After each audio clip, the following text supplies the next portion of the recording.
Let's talk about vocal hygiene. Vocal hygiene is essentially vocal health, so ways to avoid phonotrauma, which are harsh behaviors to your voice, and vocal care tips to keep the voice nice and healthy.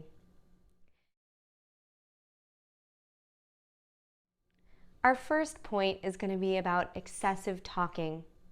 If you're a talker like me and you love to be social, be mindful of how much you're using your voice and the impact that it's causing.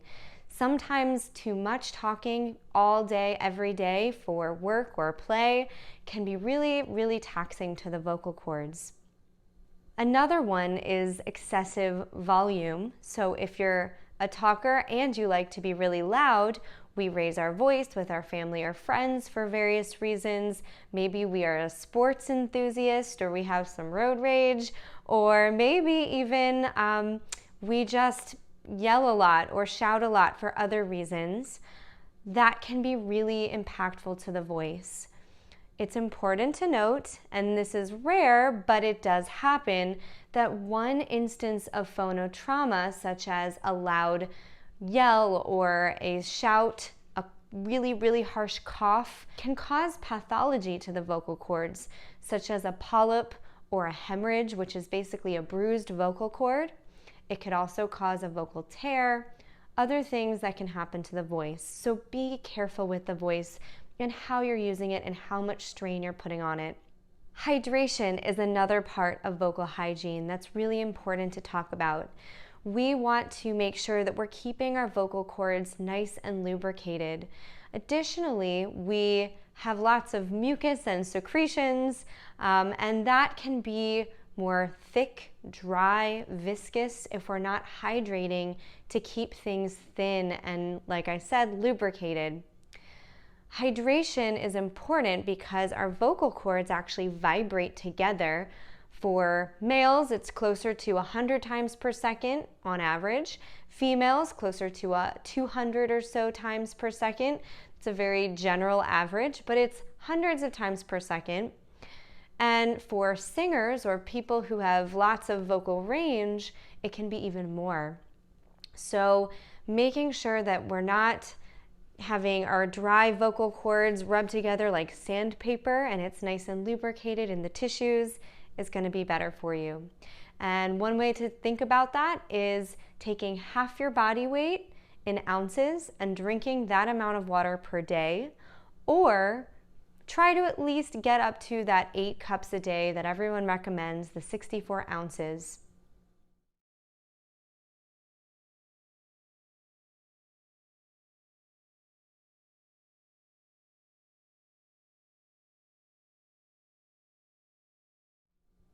Another thing that can be helpful is that what you drink today can hydrate you tomorrow. So a lot of times for teachers and other people who often say, it's really hard for me to drink throughout the day, I don't get the opportunity for bathroom breaks. Think about when you get home from work, try to drink water, then drink water first thing in the morning when you're getting ready for work or your day, so that you can plan ahead and drink water at times that make sense for you. Stress and hormones can be really, really taxing to the voice too. It can affect different disorders that we may have. It can also impact our vocal cords. So you might even notice days that you wake up and you didn't sleep very well, your voice is more hoarse. So be mindful of sleep as well.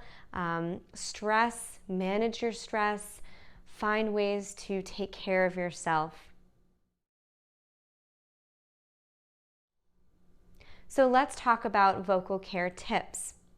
We want to make sure that we're taking vocal naps throughout our day so that we're giving our voice a break.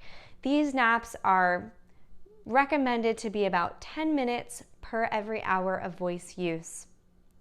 Additionally, for those of us who use our voice a lot in the day, it's important to pace our voice. So teachers, executives, other people who just talk a lot, make sure you're offloading your voice throughout the day. You can be creative. If you're a teacher, for example, You can have more group work sessions or designate a student of the day to help do announcements and things like that in your classroom. Others might text instead of phone call. You may email correspond or even pre-record things that are regular throughout your day. So think about ways to offload your voice. For singers especially, it's important to think about a vocal budget. We like to think of this as using a savings account analogy, so that if you're saving money to spend it on something really important to you, you're doing the same thing with your voice.